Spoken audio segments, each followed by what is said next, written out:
The government is preparing the establishment of the task force for the handling of layoffs amidst waves of layoffs in labor-intensive industries in Indonesia.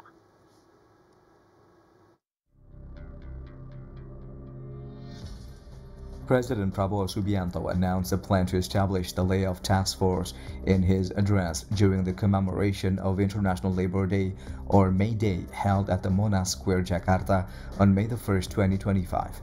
According to Prabowo, the formation of the task force is the government's response to the request of labor union leaders, including President of the Labour Party Said Iqbal and Chairman of the Confederation of All Indonesian Trade Unions, Jumhur Hidayat.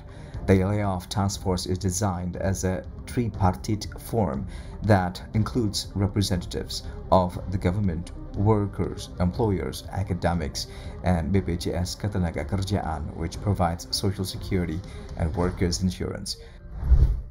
The government is currently drafting the legal foundation for the establishment of the task force.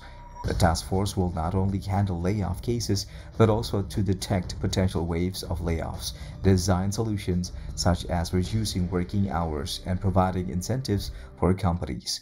The task force will also ensure that the job loss guarantee program runs effectively and guarantee severance pay according to regulations. This task force is expected to be able to map out new job opportunities and initiate reskilling programs for affected workers. The waves of layoffs that hit the country's industrial sector has raised concerns in various circles.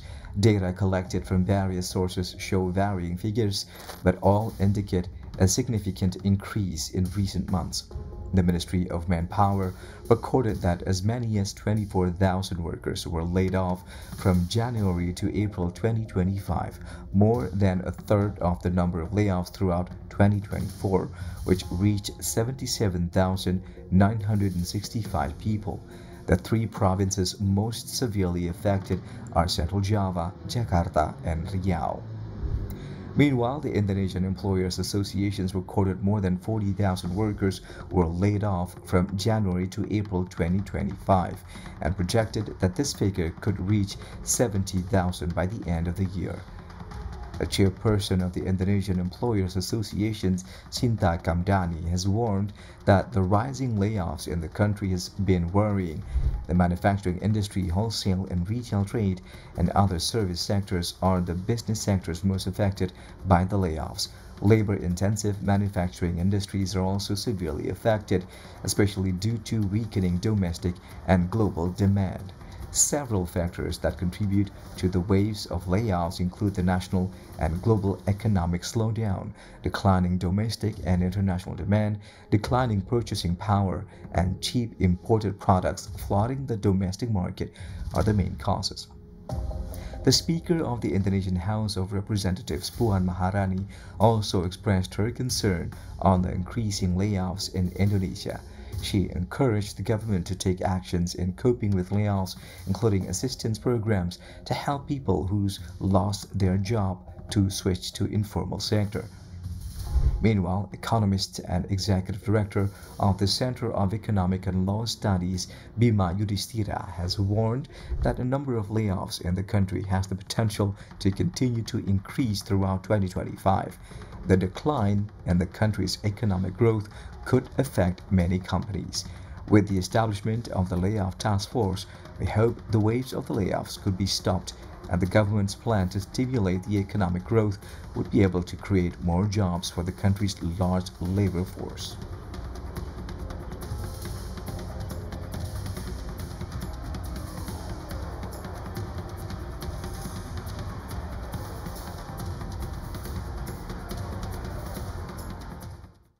President Prabowo Subianto has promised to establish the layoff task force to cope with widespread waves of employee dismissals in the country's industrial sector lately.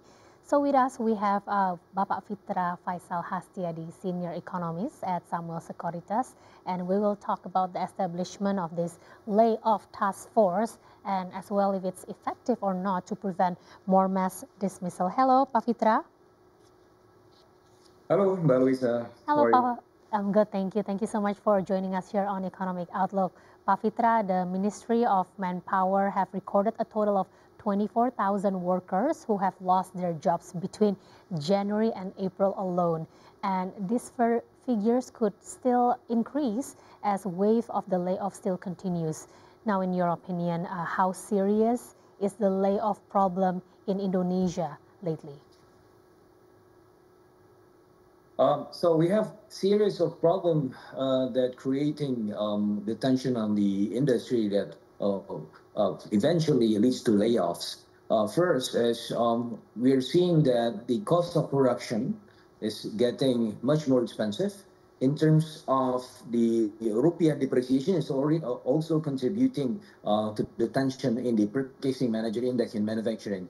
For example, just last year, we have 5 consecutive months in contraction in PMI, one of which coming from the rupiah depreciation. Also, we are also seeing that this year, the rupiah is also under tension, particularly coming from the global tension from the Trump tariff that's executing depreciation even more. So from that side, the cost of production from the input side is actually quite overwhelming for the last 1 year or so.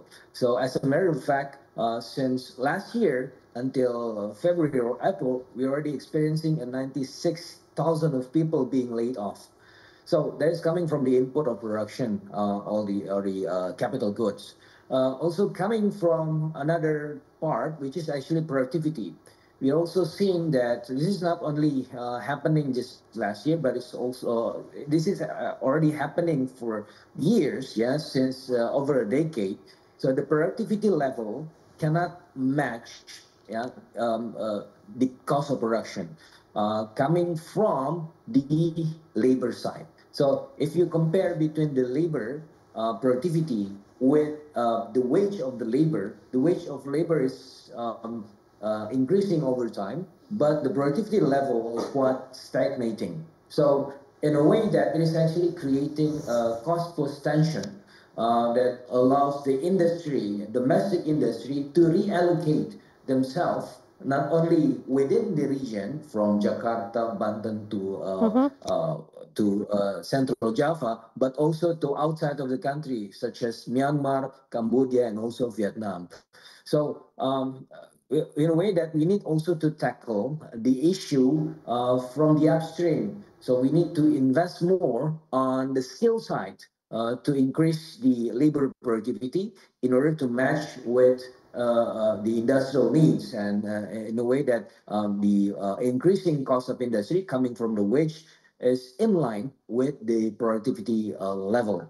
So that is from the domestic side. We also see that the global tension that I also mentioned to you earlier, that also affecting the cost of production. Also, here we're also seeing that the global demand is being affected by the increasing global tension, especially coming from the Trump tariff. With the global demand shrinkage, so most of the industries, yeah, especially the labor-intensive industries that are aiming for the global market, they're also seeing that the market is a bit in a constraint. So therefore, we are also seeing that several industries, they need to close down their factory because the global demand is not doing very well for the increasing tension on the global side. So both side, either the domestic side and also the global side, is actually creating an enormous tension for the domestic industry, Mbak Luisa. Well, there seems to be so much tension in our economy, and it's not just happening here in Indonesia, but as you mentioned just now, it is what's happening globally, and it seems to still be prolonged for now. You have already explained the main factors that is causing the layoffs just now, but I'm just curious now that the government is preparing the establishment of this special task force to handle the rising dismissal of our workers. Do you think that this establishment of a so-called task force will be effective to prevent more layoffs from happening, or do you think this seems to be somewhat redundant? I'm saying that this is the one that we need, yeah, because the Ministry of Manpower, they cannot actually do this alone. We need to have collaboration across ministries. So in a way that this special task force is the one that can connect several ministries, then can also intervene in a very quick manner. So I'm saying that this is relevant. It's not redundant. And then this team should be the one that map, yeah, the issues, and also coming with the possible policy intervention that can help not only the Ministry of Manpower but also the other ministries, because the Ministry of Manpower is just in the labor side.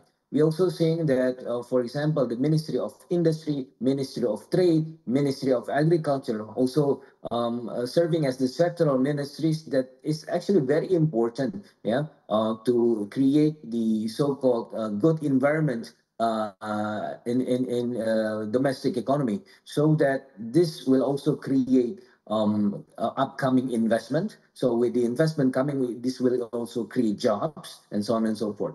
Not to mention that we need also some kind of the fiscal intervention, yeah, short-run fiscal intervention coming from the Ministry of Finance, because to tackle the short-run problem for the increasing job layoff this year. So I'm forecasting a possible of under 150,000 of people being laid off this year, and then it can be increasing up to 200,000 of people, because we are also seeing the tension coming from the tariff drum, and most of the sectors that are being affected by the tariff drum are actually labor intensive sectors, such as, for example, electronics, furniture, CPO, fisheries, textiles, and also footwear. These are actually the very sectors that involve so many workers. So we need to protect these industries so much so that we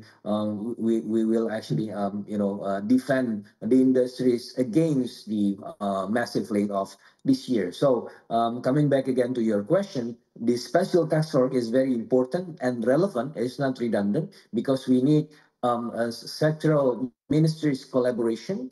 It's not only Ministry of Manpower, so we need another third party to connect and to collaborate these ministries so that they can work together to overcome this overreaching problem. Where there seems to be a lot of tasks that this task force will need to do in the very short future. In your opinion, what should be the priorities that this task force should be dealing with the layoff problem, and how to make, a result that we can see in the near future?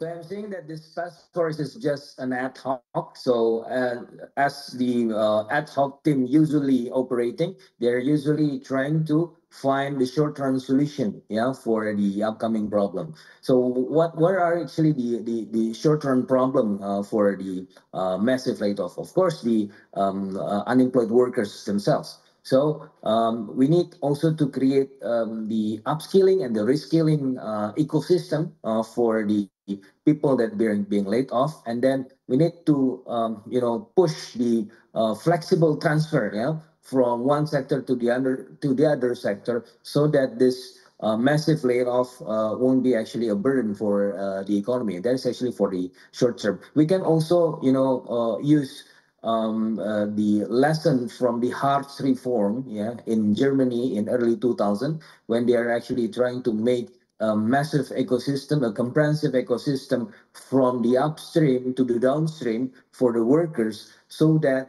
we're having a more stable worker employment in the future. For example, what happened in Germany, they're also trying to increase the intervention in the upstream.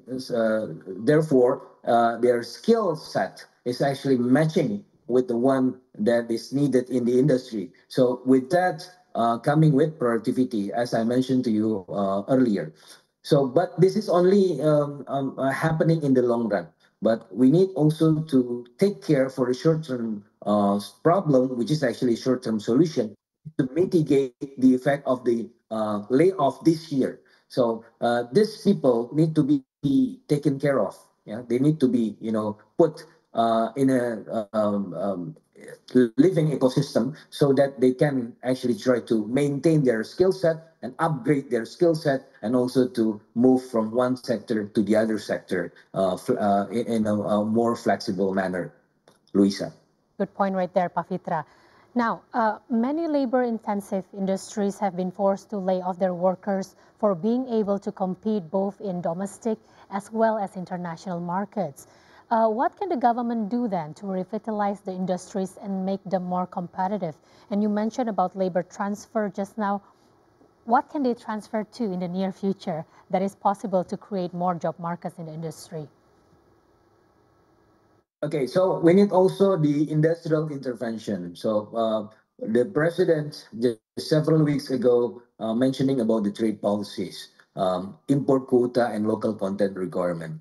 So ironically speaking, when we have the local content requirement in place, so increasing over time, this is creating less competitive ecosystem for the industry. So I'm having a series of empirical study that is actually mentioning that our local content requirement policy, which is actually now reaching 35%, is creating it's not industrialization but deindustrialization, in a way that this local content requirement is not allowing us to get a cheaper input of production. Yeah. So, for example, in textile industries, when we cannot have a cheap input of production and the capital goods and also other kind of stuff that is needed for the industrial production, so the end product, the pricing won't be as competitive as our country fellow in the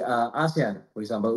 We cannot compete with China. We cannot even compete with Vietnam because of the pricing is not competitive. Why? Coming back again to the input, yeah, to how to gain the access of input cheaply. So because of the local content requirement, you cannot get it cheaply. So ironically speaking, with the local content requirement, it's actually creating more tension to the industry. So much so that the president several weeks ago, as I quote, the president is trying also to liberalize the local content requirement in order to. One thing is to have a comprehensive negotiation with the U.S. So that's for sure, because this is also a concern from the U.S. trade representative. But to the other POV, I'm also seeing that this is a momentum, yeah, to fix the industrial and also the trade policy in order to make it more competitive. Not to mention that we have also import quota. That's actually quite constraining the industry to participate in the regional and the global production network. So as much as we can actually push the industry, and we can push the industrial competitiveness, we can also create jobs. So that's actually the way to do it. More to mid-term to the long term, but this is actually the roadmap that we need to take. A long way to go. But thank you so much, Fithra Faisal Hastiadi, for your insights on our economic outlook in the near future and what's to be done for the long run. Thank you so much. We'll have you back again on the show next time. Thank you. Thank you.